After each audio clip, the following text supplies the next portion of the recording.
Okay, Be'ezrat Hashem, Na'aseh v'Natzliach. I'd like to welcome you to Chilling with Torah, special edition. Instead of Sundays, we're going to do it today on Wednesday, Lichvot Chag Pesach.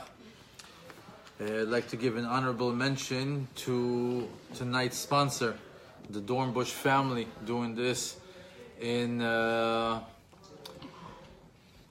of Yosef Dornbush and his upcoming wedding. Sheina Badina should have easy labor. Also for our good friend Michael Sitro and his wife Michelle Lea Bat Pnina, she should also have an easy labor. Amen. And for Simcha Batshula, she should also have an easy labor. And for Shlema, for anyone that needs it. Tonight's lesson is going to be a little bit different.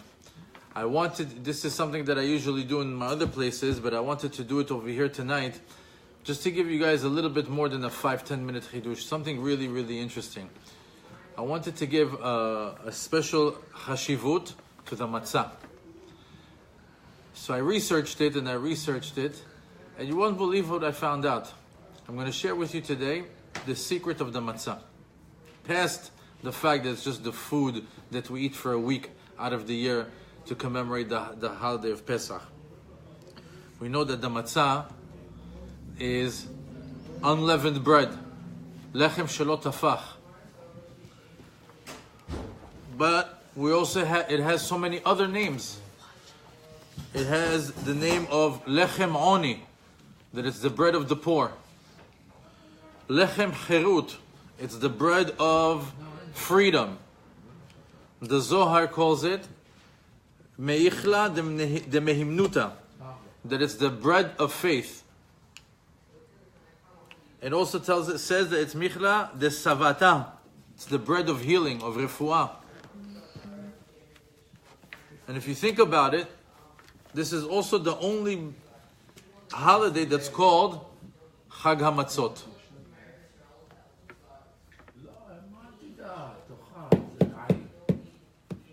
This is the only holiday that's called Chag HaMatzot.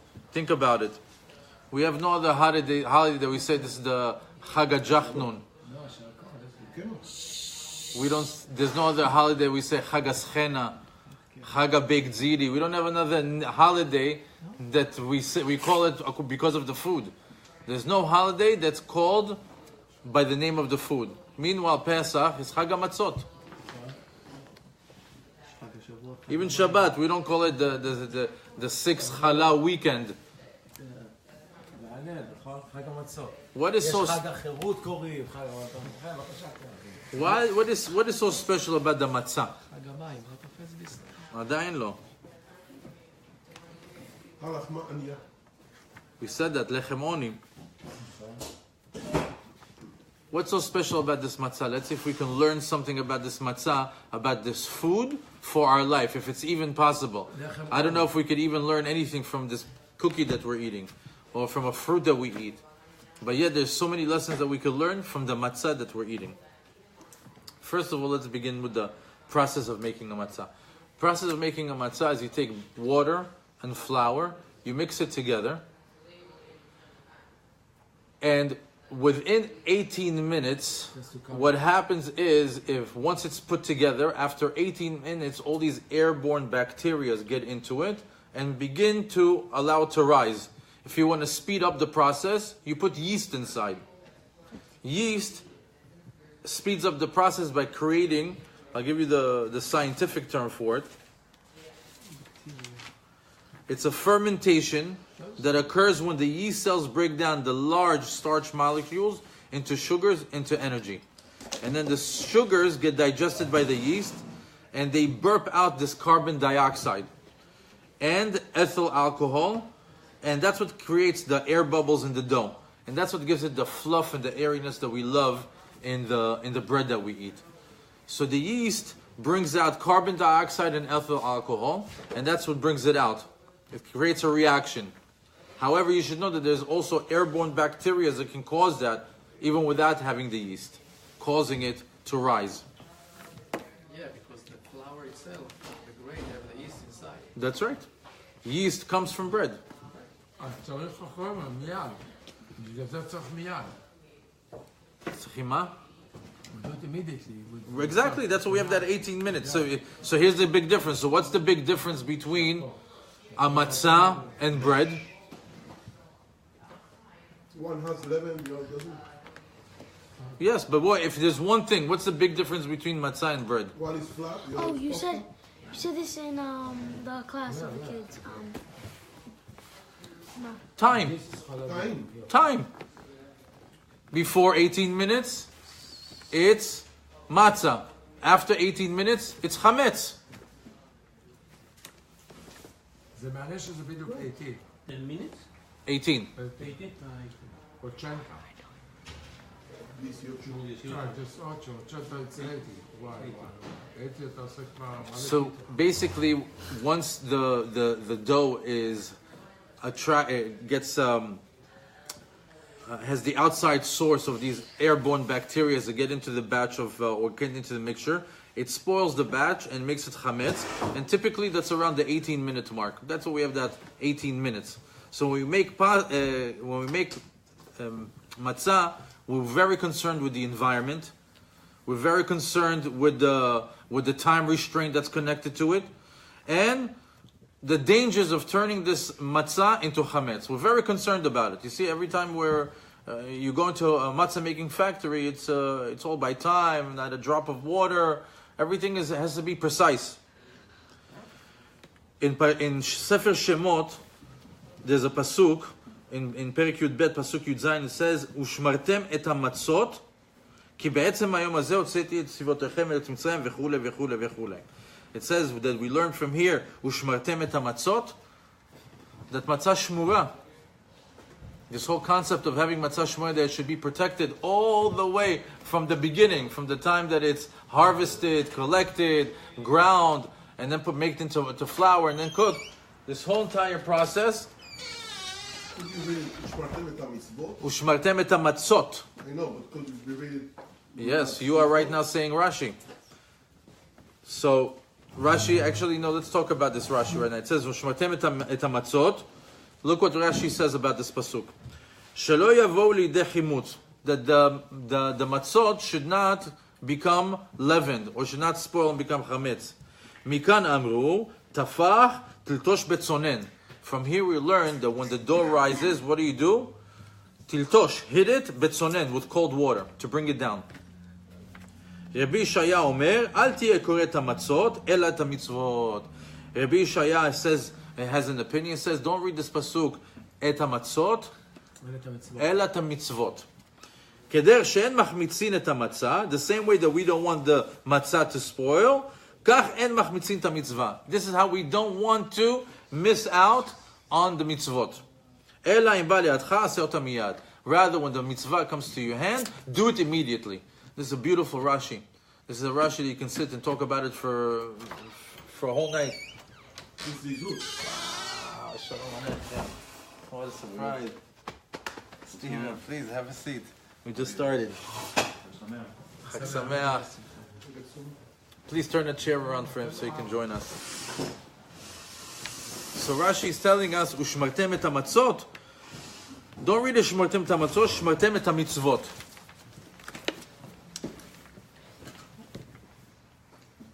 So the time of a matzah, of dough, going to be, before being kosher and turning into chametz is exactly what? 18 minutes. What is the gematria of 18? Chai. Chet and Yud.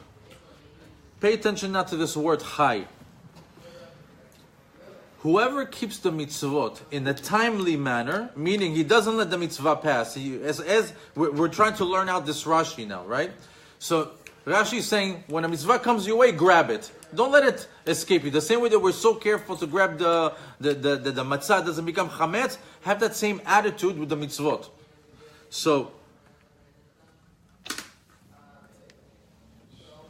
19 minutes. so he says, whoever is keeping the mitzvot in a timely manner, meaning when the mitzvah is coming and he's taking it, he's not letting it pass him off, doesn't push them off, that what is he? He's high.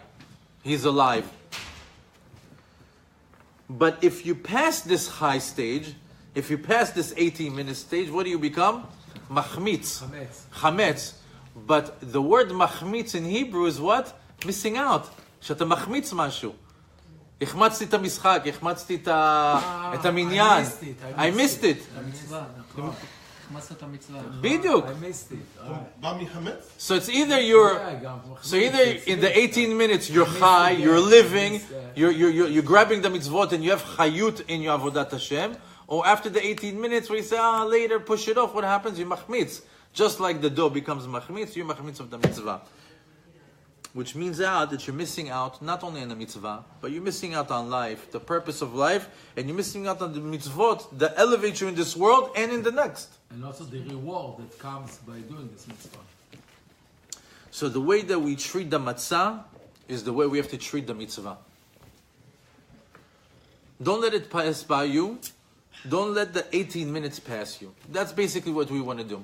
The same way that we treat the matzah, that we get crazy in 18 minutes, if I don't do it, that's it, I'm missing it out. Every time a mitzvah comes our way, we have to have the same attitude. That's what this Rashi is telling us. We can continue on this point,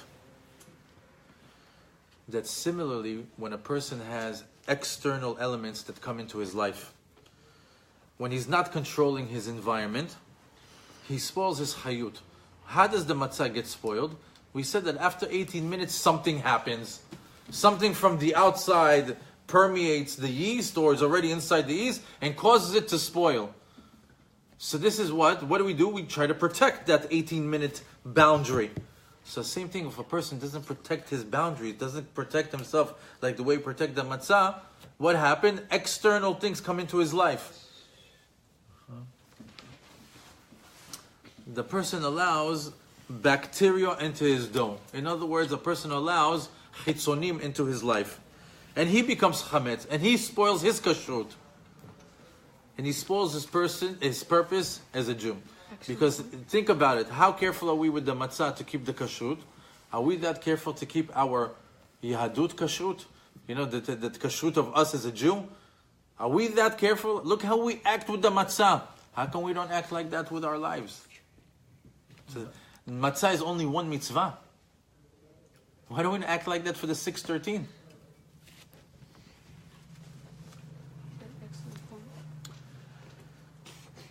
So when we make the matzah, or now plug in the word, instead of matzah, plug in the word mitzvah, we hurry. We have to get it done quickly. When it comes to bread, what do we say? Wait. We have to let the dough rise. Wait. You know, for the bread we wait. For the matzah we don't wait. Quickly. Two different approaches to making bread.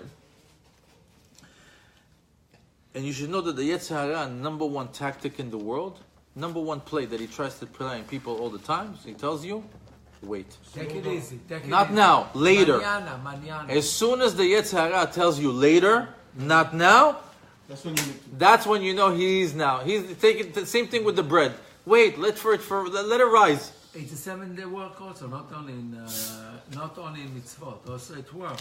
Everything. You have to do something. No, I can do it tomorrow. Huh?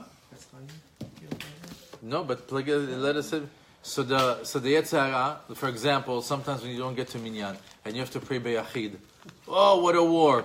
Pray 2 o'clock? No, mincha. We have till 8. Okay, 4:30. No, later. It's 6 o'clock. All of a sudden, exactly when there's 3 minutes left to shkia and you're missing it, comes the client, comes the phone call. All of a sudden, you're anus. What happened? Because he pushed you. All day long, he's pushing you. Later.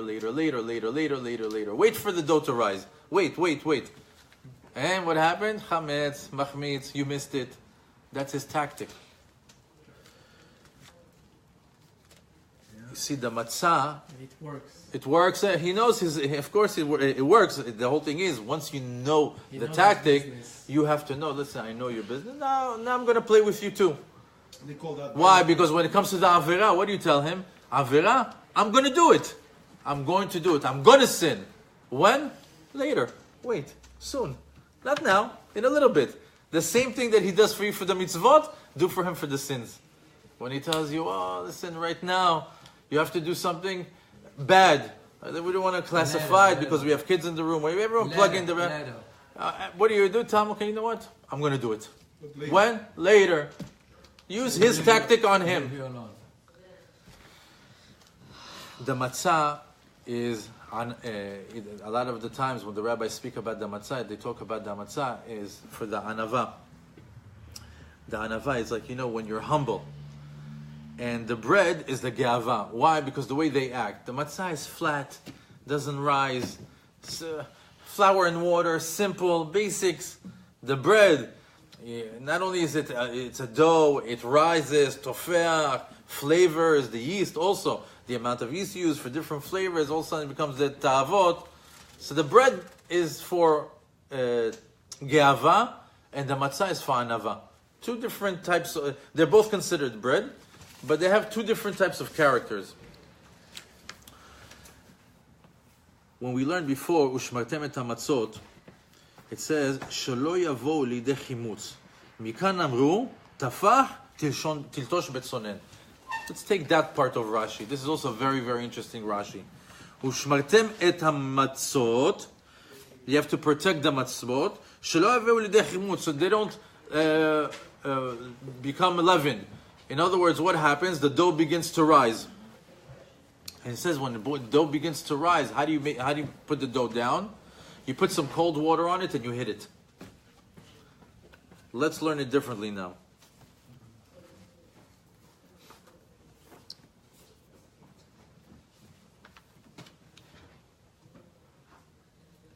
Ushmartem et mitzvot, right? When you want to protect the mitzvot, what do? In order for you not to miss it,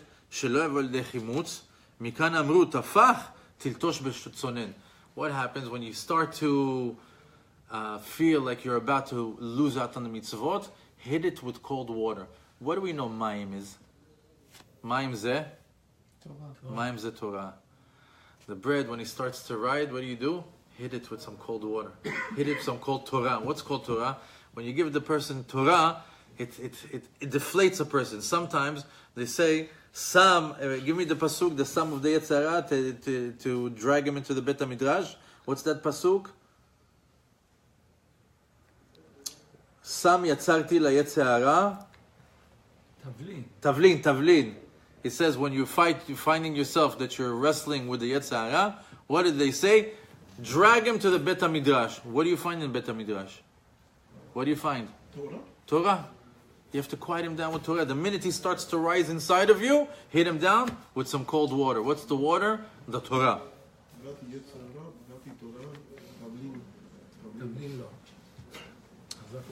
Let's continue with the word matzah. If we take the word matzah and we take the word chametz, mem tzadik hey, chet mem tzadik. Okay? Mem tzadik hey. If you take out the tzadik from matzah, what are you left with? Ma. What's ma? Mani. Humbleness. That's the matzah. To be anav. What's chametz? If you take out the tzaddik, cham. What's cham? Fire, anger, geava. So a person who has chametz, if you take out the tzaddik, it becomes, you feel the geava. The matzah, mani, it's two different characters. You can see already that within the words there's a play. The reason why I'm introducing you to this, because at the end, there's going to be a big, big connection to everything. Big, big connection to all these words.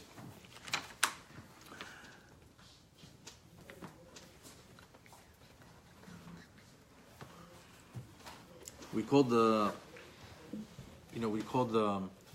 matzah lechem oni, lechem cherut. We said that the Zohar calls it the lechem abirim. זה המן, גם כן על המצות? So we said lechem is also the ma'achila de mihamenuta, that it's the bread of faith. Ma'achila de savata, that it's the bread of healing. So let's talk about the first one, the lechem oni, the bread of the poor. Why is the matzah called the bread of the poor? Because the matzah stays in your system for a long time. When you eat it, it stays in typically normal than other foods. So a poor man, when he's eating and he doesn't have a lot of food, he usually likes to eat something that will hold him for a long period of time. Something that will hold him till the next meal. And typically a poor man, what is he? He's humble. Why is a poor man humble? Because he doesn't have much. He has nothing to show off. What does he have? he's actually, if you look at him, he's like a flattened human being, like the matzah. What's ani? He doesn't have anything. He's always asking for help. He's eating the matzah so he can hold him over. So mamash, the matzah's character of the lechem oni is bread for the poor, is because the poor man is humble. Again, the anava is coming into the picture.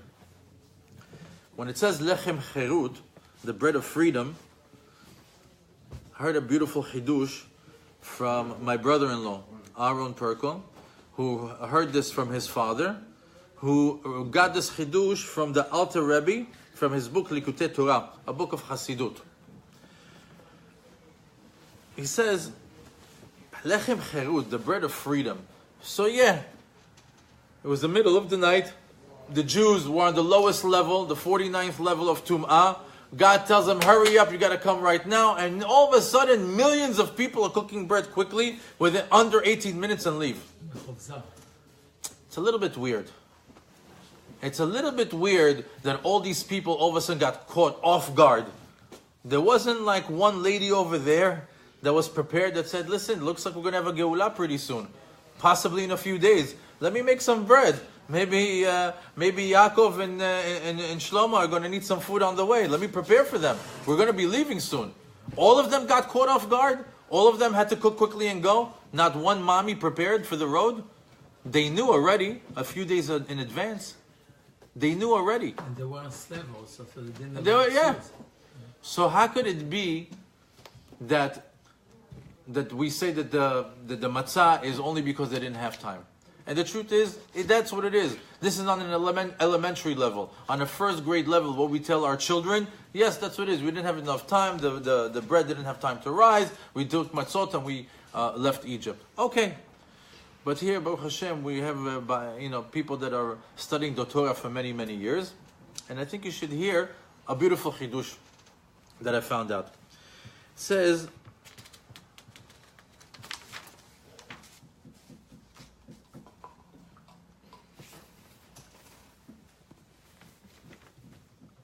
during the time that the Jews were about to leave Egypt, everybody knew the Jewish God. Everybody. They felt it. The Jews and the Egyptians. If it was just the Eser Makot that were just happening over there, you think every Egyptian didn't know that God exists? And every single Jew that was in Egypt, he didn't feel that God exists? Not only that, all the Makot, all the 10 Makot were felt by all. Everybody felt it. If it was the Jew that saw the greatness of God, or the Egyptians that received it.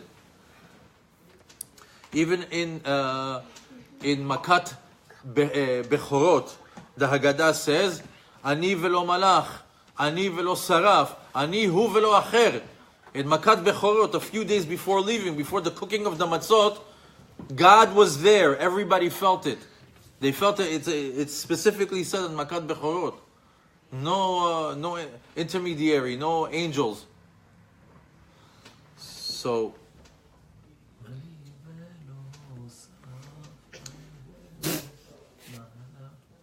because of that, no one had the audacity to be haughty. No one had the audacity to have a raised ego. God, the creator of the world, is here. Who can act with ge'avah? Nobody can act with ge'avah. Not even the flower. Even the flower, that its natural reaction is to rise, God's presence was here. I can't rise. The flower says, I cannot rise. Wow. I cannot rise. God is here. So the whole time that they did, it's possible that they even prepared bread before. And it still didn't rise. Why? Because God's presence. God, they felt it. And when we feel it, we know that we have Domem, Tzomeach, Chai Medaber. Every single part of humanity felt God's presence. And the flower itself said, I can't rise as long as God is here amongst us. And I thought that was a beautiful chidush. It's a beautiful chidush.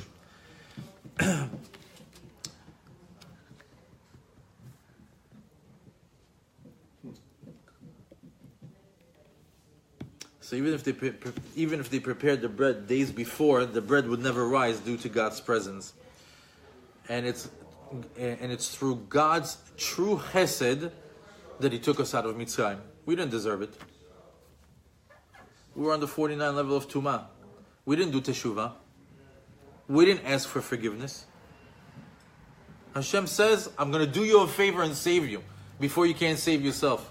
There wasn't some sort of big movement from the Jews that caused them to merit this. It was completely out of the goodness of Hashem, Chesed. Which brings us to the third title of the Matza, that it's called Michla de Mehimnuta, the bread of faith, the bread of Emunah. That's what the Zohar calls it. Now, why do we call it the bread of faith? First of all, why do we call it also Emunah? Who is the first one that has Chesed and Emunah as part of his life? Avraham Avinu. Avraham Avinu is the one that is connected to Chesed and to Emunah. And which holiday is Avraham Avinu connected to? We're talking about Pesach. Pesach. Why? Where do we see it? When the three angels came to visit Avraham Avinu, Lushi. What does it say over there? לושי מצות, מה שהיא אומרת זה היה... Lushi ogot matzot. And then she says she couldn't do it. Right? Why? Because she had her... that thing, right? So you can see over there that Avraham Avinu is connected to Pesach. He's connected to Emunah. He's connected to Chesed. And the month of Nisan is a month of Chesed. How do we know that? Because on Rosh Chodesh, we have a special name of God that we say every single month. If you go to the Musaf, especially in this Siddur of Arav Yoram Aberjel, Zecher Tzadik Livracha, we have over there in the Musaf that tells you the name of God for the month. It's right here, right? What does it say for Nisan? Nisan, it says Yud Kei Vav Kei. In other words, if you want to know what's Hashem's name for Nisan, Yud Kei Vav Kei. For Iyar, next month, it's going to be Yud Kei Kei Vav. It's going to be a completely different combination. Nisan is the easiest one to remember. Now we know that Hashem has many names, but the name for Din is Elokim, and the name for Chesed is Yud Kei Vav Kei. So we see that the month of Nisan, what's God's name? Yud Kei Vav Kei. Kulo Chesed. It's the month of Chesed. Furthermore, Pesach is the holiday of Chesed. How do we know that? Everything is given to us. Just like it was stated in the story of the Exodus, of Yetziat Mitzrayim. Everything was given to us. We didn't deserve it. It was just given to us. We're on the 49th level of Tum'ah, and we're taking to the 50th level of Kedusha. Out of the goodness of Hashem's heart. Not because we deserved it. Now, if that's what happened then, if that's what happened during these days, by the way, if you want to think about where we are today, what happened then can happen now. By the way, if you just want to think about it, right now, Paro, if you want to say today, Wednesday, on the Yud Tet of Nisan, or we're in Chaf Nisan, No, Yutet. Yutet? What is it? Tell me about this day in Jewish history. So this is exactly the Jewish people left Egypt for 3 days. That was yesterday. Now they didn't come back. So what happens? Paro says, hey, where are the Jews? So now this is the day that he's freaking out. Oh, let me put the horses tonight and tomorrow. That's what him riding the horses. If you want to know where we're at. Because tomorrow is the 7th day of Pesach, and that's what? That's where they were. Kriyat Yam Suf. So if you want to know where we are today, this is the day that Paro allowed us to go worship the Jewish God in the desert for 3 days, and he was expecting us to come back after 3 days. But because we didn't come back after 3 days, he started to get nervous. He's like, oh, they're not coming back. So this is the day. You can imagine him now running around in his castle, getting his generals, getting the horses. You know how much jewels and diamonds and gold he put on those chariots? Because he told him, you know what? You see my treasure house? I'm opening it up for you. Take right now, a deposit. All the jewels that you can put on your chariot is yours. And when we win this war, everything you see in this room, I'm splitting it with you. We're going to go partners. He had to get him motivated. Why? Only greed can blind the person. Only money can blind the person to the point that they saw the 10 makot in Egypt and still say, okay, let's follow them. For a year, you're suffering until the Jews left. How do you have the audacity to go chase the Jewish nation? Money blinds. Money blinds. So if you want to know, this is the day that he was doing that. So now, it's all because of money. Also. But you can. But after 10 makot, not only that, makat bechorot just a few days ago. He was afraid that the rest of the nation won't pay taxes to him because if the Jews came out, so why we should continue to pay taxes? It's all involved money. That's why he ran after the Jews. So now we see that Hashem took us, did us a tremendous amount of chesed, took us from the 49th level of Tumah to the 50th level of Kedusha. And it's not connected to our actions. It's not connected to our religious levels. And that's the same thing that's connected today. Hashem is just giving us. This is like, you could almost say like a matnat chinam. And if he did it for the Jews back then, he's doing it for the Jews right now. It all depends if you know how to plug into that pipe and bring that shefat into your life. Because you could totally not get even connected to it and not understand that there's a concept like that you can get right now elevated in Kedusha, in Parnasah, in all that tzlacha, just like it was done for the Jews before. So Kedusha, the level of Kedusha, the 50 levels of Kedusha is what we're saying, the counting of the Omer. And then some Sidurim have, they say like Chesed, Shekul, Chesed. There are different levels, but there are 50 of them. Yes, but on the night of Kriyat Yam Suf, we had the 50. Yeah. I'm sorry, the night of the Seder.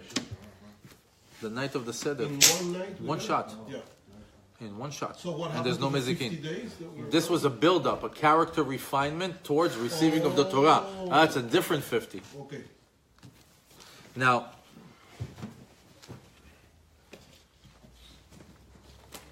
we were giving so much undeservedly and unwarranted, and we learned from the story of the Exodus, the story of Yetziat Mitzrayim, how to interact with God. We have a formula for success, and it's revealed to us. And what's this formula for success? It's revealed to us through the Matza. Through this, the main character of our lesson today, the Matza.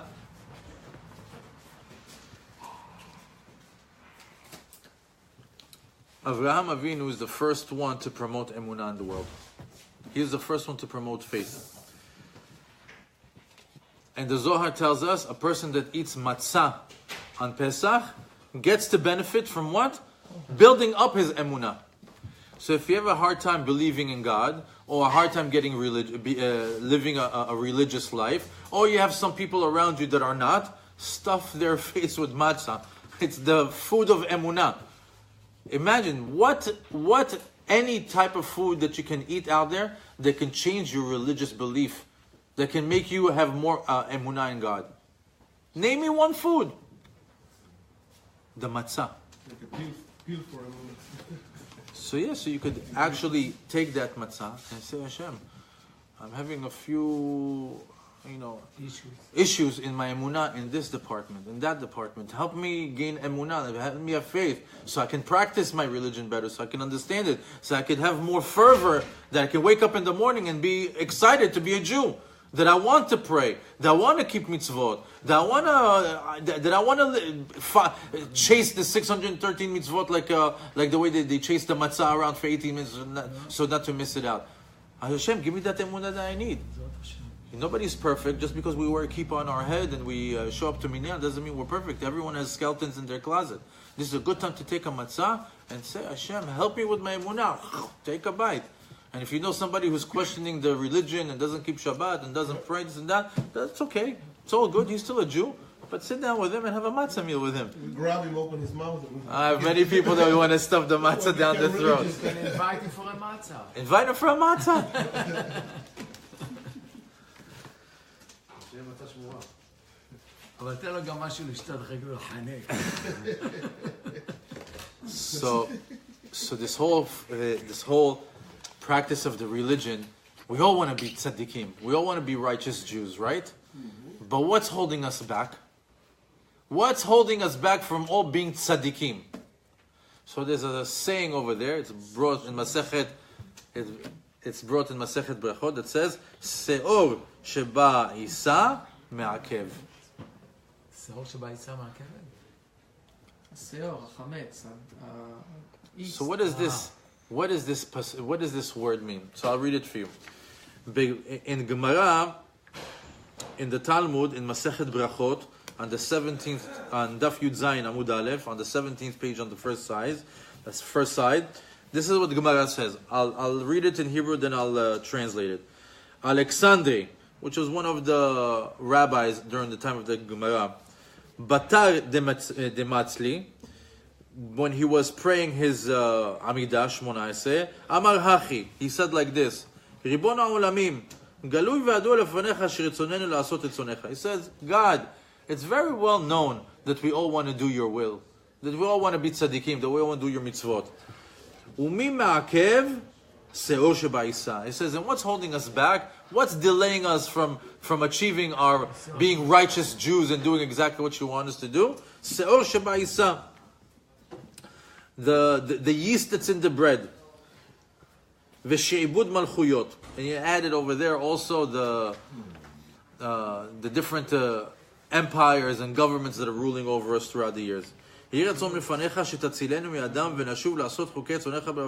prayed that Be'ezat Hashem will be in favor, will find favor in your eyes, that you save us from their hands, and that we'll come back to perform your mitzvot and your chukim with a full heart. Rashi had something beautiful to say about this. Rashi says, Mahu oto se'or sheba'isa sheme'akev. He says, what is he talking about, this yeast in the bread that's delaying us from performing the mitzvot? What does that mean, that there's yeast in the bread that's causing us not to do the mitzvot? Sheme'akev beyadenu ve'gorim lanu lachto, that's delaying us and causing us to sin. Zehu ha'yetzer hara.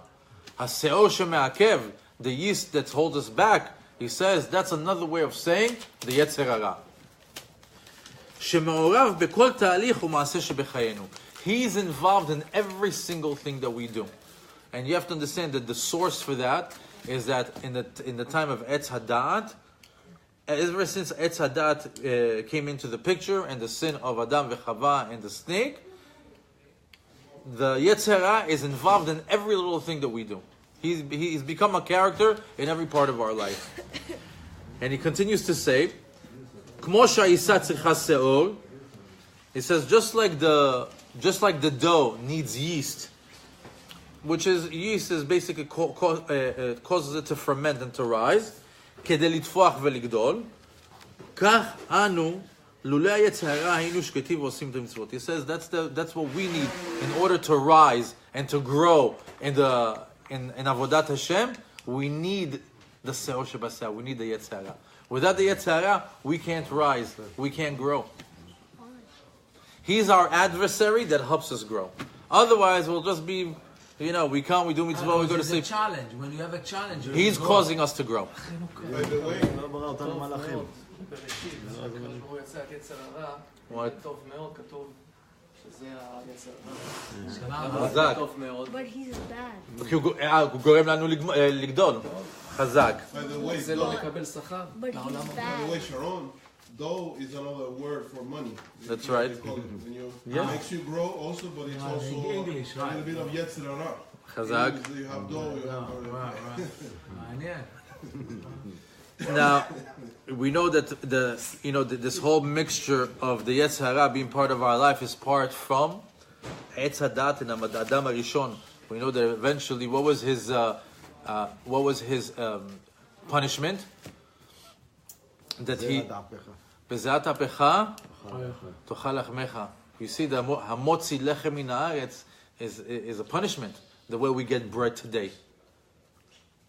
It has a whole process. You have to plant it, you have to sow it, you have to reap it, you have to thresh it. There's so many things, so many processes before it becomes bread. And it was part of the curse of Adam HaRishon. So, Arav Yoram Aberjo Zecher Tzadik Livrecha brought an incredible chidush of the Matza and Adam HaRishon. He says, listen to this. Matza is bread and water. I'm sorry, it's flour and water. That's Matza. Bread is flour, water, and yeast.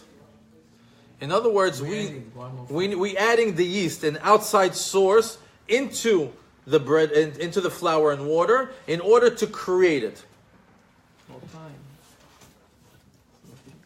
The matzah is also a tikkun for Adam HaRishon, the chet of Adam HaRishon. Listen to this. Adam HaRishon, when he sinned, what was the sales pitch of the snake? The sales pitch of the snake was, God doesn't want you to eat from the tree of knowledge. Why? Because if you eat from the tree of knowledge, you'll be smart like him, and you'll be able to create, and you'll be a God just like him. Which means what? Which means that Etz Hadat was there before God. And God came, ate from this tree, and became a God. So what is he saying? That Etz Hadat is an outside thing that caused God to become God. And God doesn't want you to do that. We know that the world got created by Asara Ma'amarim. The whole world got created with words. There was nothing before God. Nothing before, nothing after. There's nothing before him, there's nothing after him. In our human minds, we can't even fathom what that means. But God has always been, will always be, with us, without us, this world, different world. There's never everything before.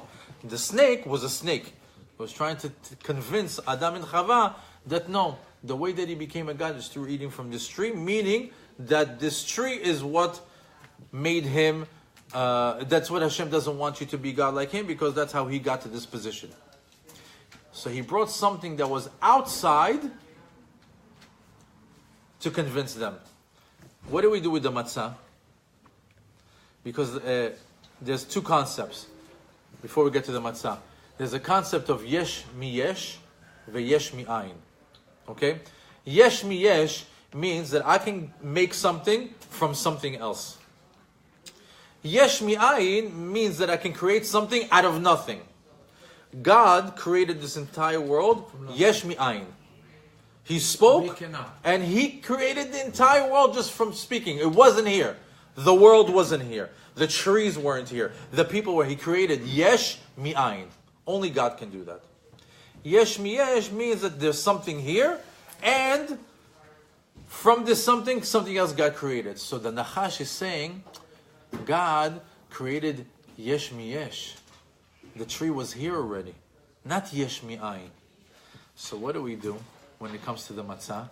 We eat the matzah that's just water and the flour. Why? Because bread is water, flour, and yeast. What's yeast? Is yesh mi yesh. Why? The yeast was actually a bread that was here before, that became yeast, and now we take it and we take a little bit of what it was before, put it into our bread in order for it to rise. So because we took out the yesh mi ayin, the yesh mi yesh, we're doing the tikkun of Adam HaRishon. Because we're saying we're eating the bread that it's just water and flour.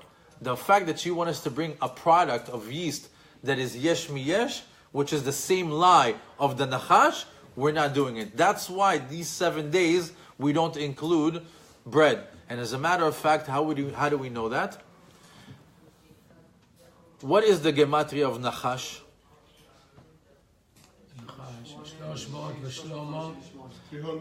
358. How many days we have in the year? 56. Right. So what's the difference? 2. No. No.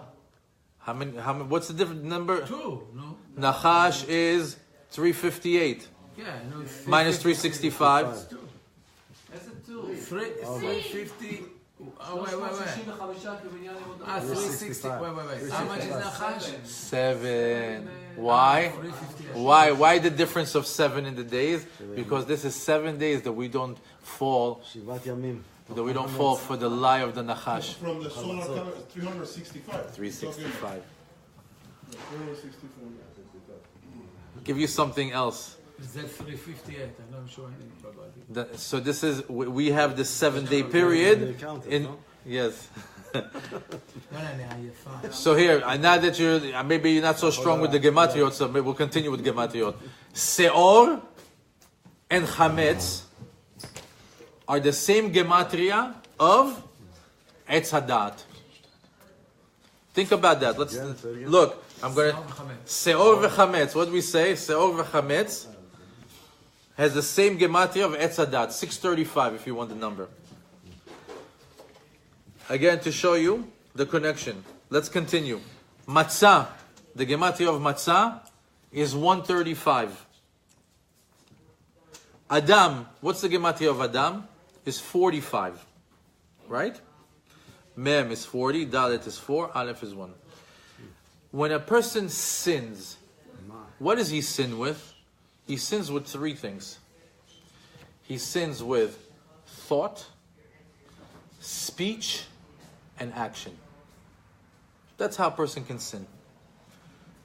We have sins that a person can do it by thinking, by speaking, and by action. So if a person, an Adam, can sin 3 different ways, what's 45 times 3? 135. The same Gematria of Matzah. What are the rabbis trying to teach us over here? That the same way that Etz Hadat equals Seor ve'Isa, Seor ve'Chametz, meaning that's the connection to the Yetzer Hara, you want to eliminate that with the thought and the speech and the action that you do, eat the matzah. The matzah has the gematria to eliminate all the sins that you do like that. As a matter of fact, if you take the word matzah and you do gematria of milui, meaning mem, the inside letters of the matzah, you get the word, you get 190. What's 190? What's 100? Kuf. What's 90? Tzadik. What's Kuf and Tzadik? Ketz. The milui of matzah is Ketz. Anyone who wants to get to the Ketz, to the Mashiach, to the end of the Tachlit, what do? You do the Tikkun of the matzah. How do you do the Tikkun of the matzah? We learned today several different ways. As a matter of fact, the Ben Ish Chai, when he speaks about matzah, he says something interesting. He says, we check for the chametz when? On the 14th of Nisan at night, right? He says, so we check on the chametz on the 14th. Botkim al chametz balel 14. So he says, what age do we do bar mitzvah? 13. As soon as 13 finishes and you go into the night, what do you start?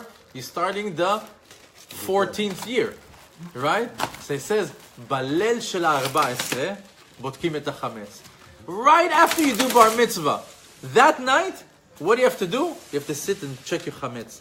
You have to check, what's the chametz that's inside of me? What are the sins that I did? He says, the Ben Ish Chai says, one day after your bar mitzvah, start checking your chametz. That's chidush for Pesach. Just to, in conclusion, we see that lechem oni, the poor man's food, is the humbleness that one needs, the anava that a person needs, like a pauper, like an ani, that we flatten ourselves, we make ourselves flat. And as soon as we make ourselves flat, what happens? Hashem elevates us.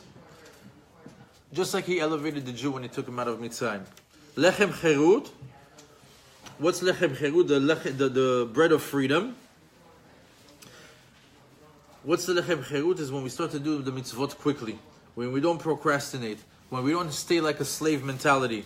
When we don't stay connected to our ta'avot, to our desires. We do everything quickly.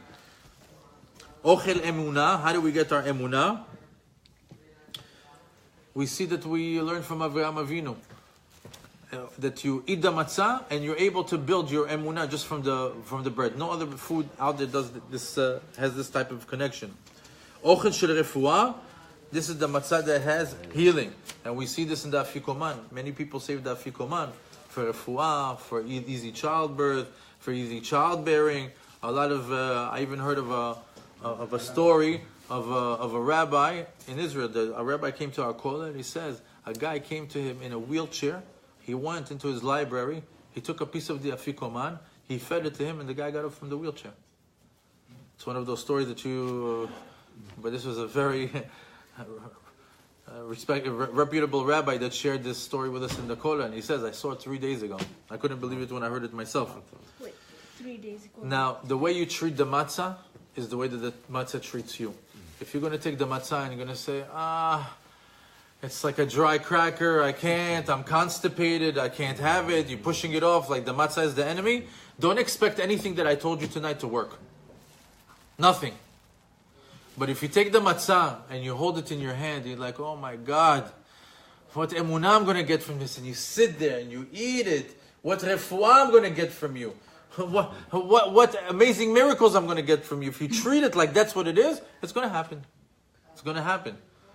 But if all you're complaining about is about your bowel movements with this flat cracker that you can't stand for a week, forget everything we learned tonight.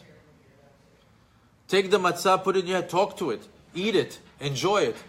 Know that all the refuah, if a doctor gave you a bowl of bitter herbs and told you this is going to be your health for the entire year, you're going to make a mesibah, sauda. Oh look, the doctor gave me my health for the year. I'm going to eat it. It's bitter, but I got all my refuah in it. Over here, we have in the matzah.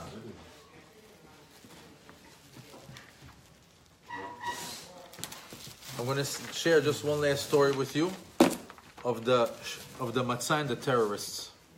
You guys maybe saw this video. It's been going around for a couple of years. But look how a matzah can even save you from a terrorist attack. A few years ago, there was a Jewish guy that really needed a field of wheat that was already grown and was in a state where it can be cropped and be watched and be ready to be turned into flour for matzah shmura.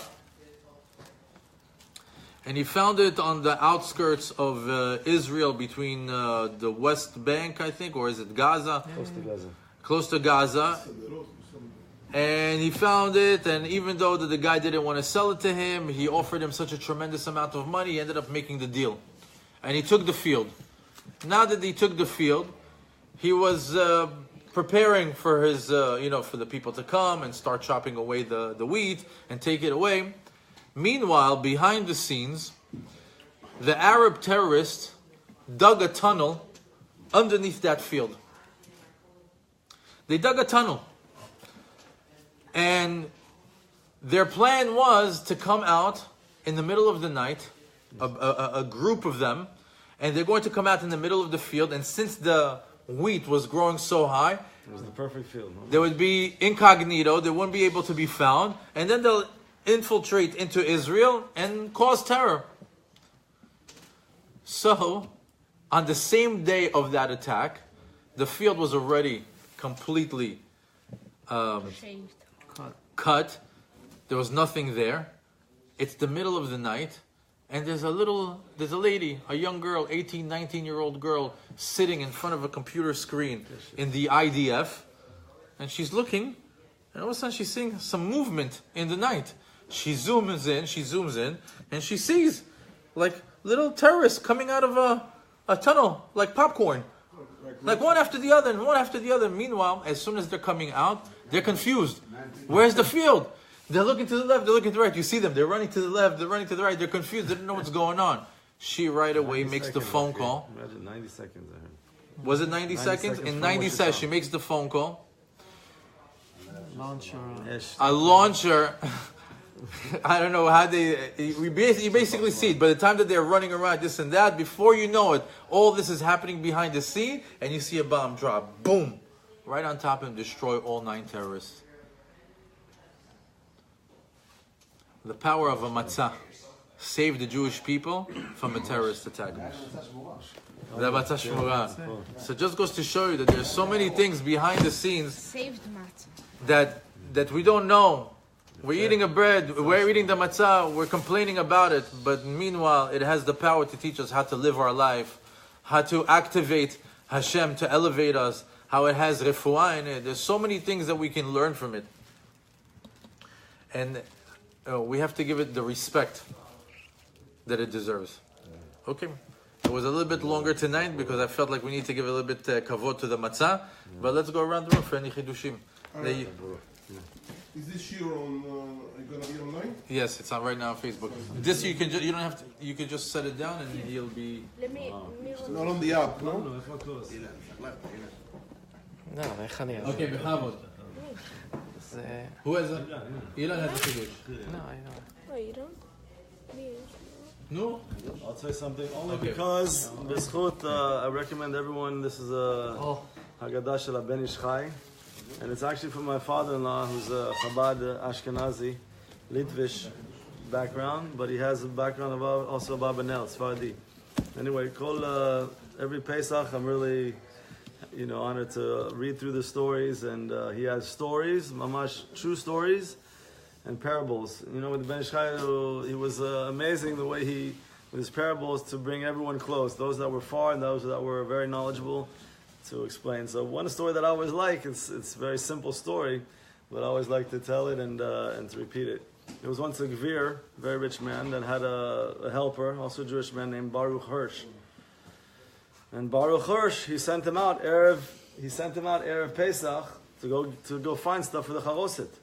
Gave him money, sent him out in the morning, the morning, and he went out, and they're preparing the table, this and that, they're getting ready, and they're looking at the watch, they're waiting for Baruch Hirsch. Where is he? Doesn't come. 1 hour goes by, 2 hours go by, and they start to get a little antsy, and this Gvir already, he's getting a little antsy, and wondering what's going on with him. First concerned, then he was getting mad already. He was like he's fuming. It's almost an hour. It's Erev Pesach. Finally, Baruch Hirsch comes back, and the rich man couldn't contain himself. He says, "You bema!" And Baruch Hirsch, he was a faithful, worker. He was trudging around the shuk for I don't know how long, trying to find the best, things and this and that. And he even lost track of time trying to find the best thing. And he was also heard right away. He said, "Ata!" And the Gvira said, both of them were already shocked from both of them, the words that they said to each other. But the Gvir says, "What did you call me? What did you say?" He goes, "Well, you called me." He says, so as the Ben Ish Chai says, as it's known, once before you release your words, you're a master over it. Once you release the words, they're master over you. So we have to be careful before what we take out of our mouth. So this Gvir was a smart man. He says, no, this is not what I meant. I meant to take the Hebrew words, the Hebrew letters of the words, as an acronym. He says, yeah, what? He says, Baruch Hirsch, Ma Hiveta. And he says, nice. And he goes, now you call me a behemah? He's telling you work for me, you're fired. He says, no, wait, my master, not my master is, my employer. He says, me too. Because I didn't have any, bad feelings, and I also used the acronyms. He says, yeah, what? He says, Eguzim, Tamarim Iveti. So they looked at each other and they realized that they hugged each other and they forgave each other. And it says, Shlomo Melech says, Hamavid v'achayim ala lashon. So we have to always take care of what we say. And if chas v'shalom something comes out that maybe hurt someone, and we didn't mean to say it, we should, or if we meant to say it, chas v'shalom, we should find a way to sweeten it and to turn it around for good, b'ezrat Hashem. Beautiful. That's from the Ben Ish Chai. Just wanted to add on your the difference between the chametz and the matzah. So it's the same letter beside the hey and the chet. So the hey represent Shem Shel HaKadosh Baruch Hu. The hey is the רוחניות. בקבלה וזה, ההי מצוין שזה שהרוחניות. והחט, מה זה חט? כולם יודעים, חט, it's a sin. So the difference is very, very small. So it's just missing a little bit. You just need to rise a little bit. So the ga'ava in ourselves just need to rise a little bit. So it can become a chet. So it's going to be chametz and not the matzah, because they have the same letter as the mem and the tzadik, but the difference is the hey and the chet. I even saw that they have matzah, chametz, lechem written over each other, and you can read anywhere you go. The matzah, lechem, chametz. No, lechem, matzah. Matzah, chametz, and there was another one. Chametz, matzah, lechem. One of those. You put it one after the other, and each way you write it, you can see those three words spelling each other out. One day they heard the Chafetz Chaim was yelling, "Get out of here! Get out!" So Chafetz Chaim was speaking, was thinking loudly. So I said, "What's going? What happened, Rabbi?" So it's the Yetzer Hara. He said the Yetzer Hara came up this morning. He said, it's snowing outside. It's very cold. You already did all your mitzvot. You wrote books. You are another 5 minutes. You can take 5 minutes. Nothing gonna happen. So the Chafetz Chaim told him, "You are older than me. You are zaken. Yeah, you are older than me. You should get rest." So he jumped from his bed, Avodat Hashem. Beautiful. So. Is this gonna be online to show my wife? Yes. It's on Facebook. I'll put it on the group so you can see. Oh, I thought the shiur if it's gonna be all night. No, online. Online, yeah. It's gonna be on the app. Yeah, and also on YouTube we put it for you. All right. I'm sorry. Adam, come stand over here. Thank you for being here. Come give us a hidush. Say the one at Sharone's class. So, right, it says in Dever that Hashem took us out with a strong hand. So now let's say each makah is one finger. Dam, tzfardea, kinim, of Dever. Dever equals one hand, not 4 fingers. So he didn't take us out with fingers, he took us with a hand. So Dever is a hand. Makes up a hand. And Hashem took us out with a strong hand. Not with 4 fingers, 3. He took us with a hand, and that's it. Chazak. Beautiful, Adam. Steven, you got one for us? I have one for you. Something for the house.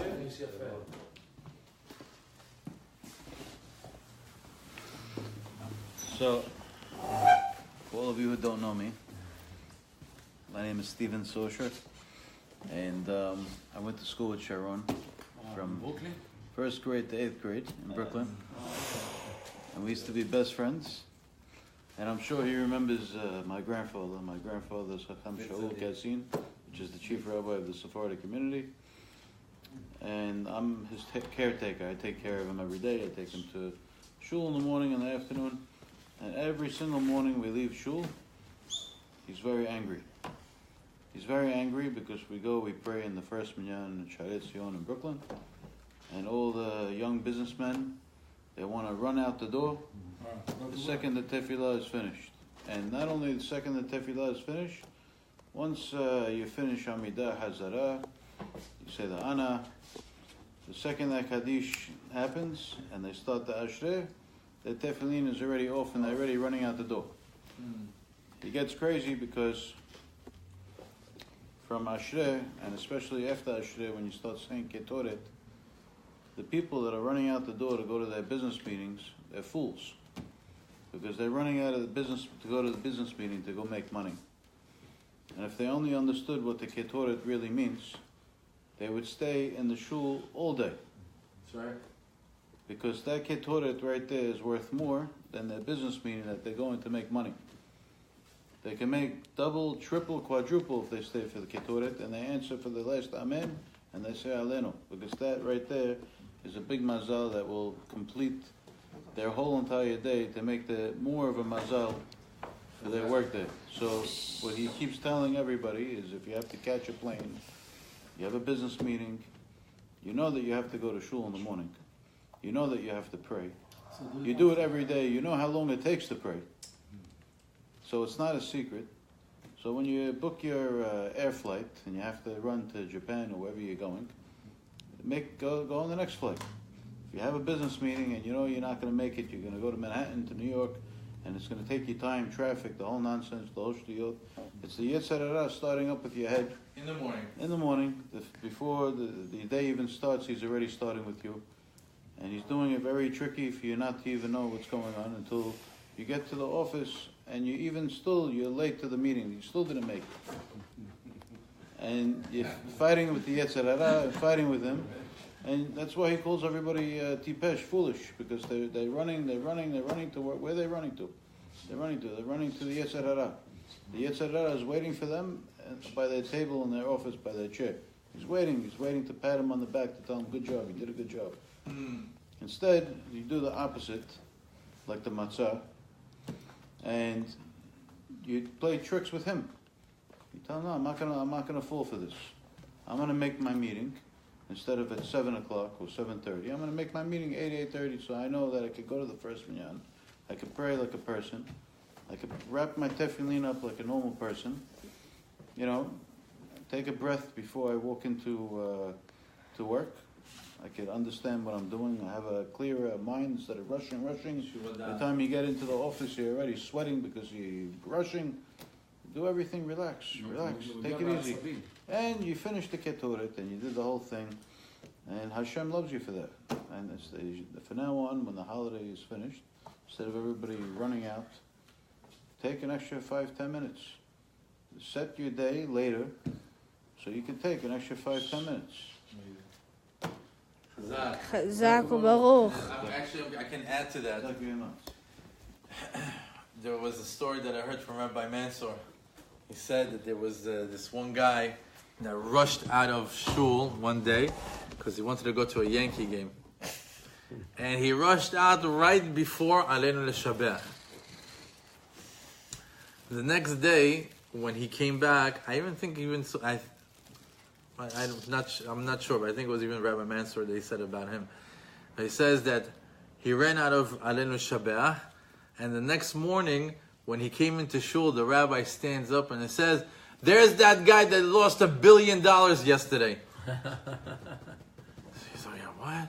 He says, "Yeah, here's that guy that lost $1 billion yesterday." Me? It's like, yeah. He goes, "Well, Rabbi, I don't have any business deals that $1 billion."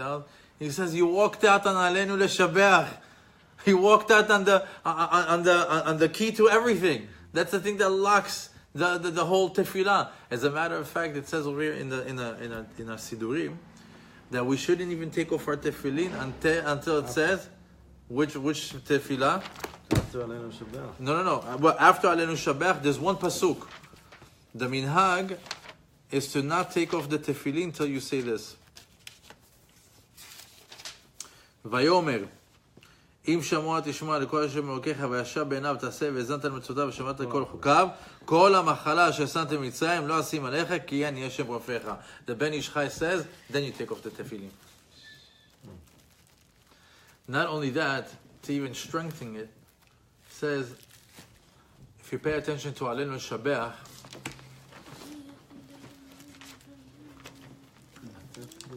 it says, Aleinu L'Shabach Ladon HaKol, right? Aleinu starts with an ayin. What does the prayer finish with? Dalet. Ayin and Dalet, Ed. That's a witness. And then it goes into the second chapter. Al Ken, Ayin, and the end, Hashem Echad U'Shmo Echad, Dalet. Starts with an Ayin, ends with a Dalet. There's another Ed, two witnesses. So we have a concept, Al Pi Shnei Edim, Yakum Davar. Only if you have two witnesses, the thing is going to stand. So what is it they tell us? Who are the two witnesses? They said that the tefillin and the talit are the witnesses, and Aleinu L'Shabach is the tefillah that's a witness. And he takes upstairs and they go upstairs and they testify. Who prayed with you today? They say, "Oh, Mr. Ploni ben Ploni wore me as a talit and wore me as a tefillin." And then the Aleinu L'Shabach says, and he prayed the entire prayer till the end. I'm Ed. Ed ve'ed.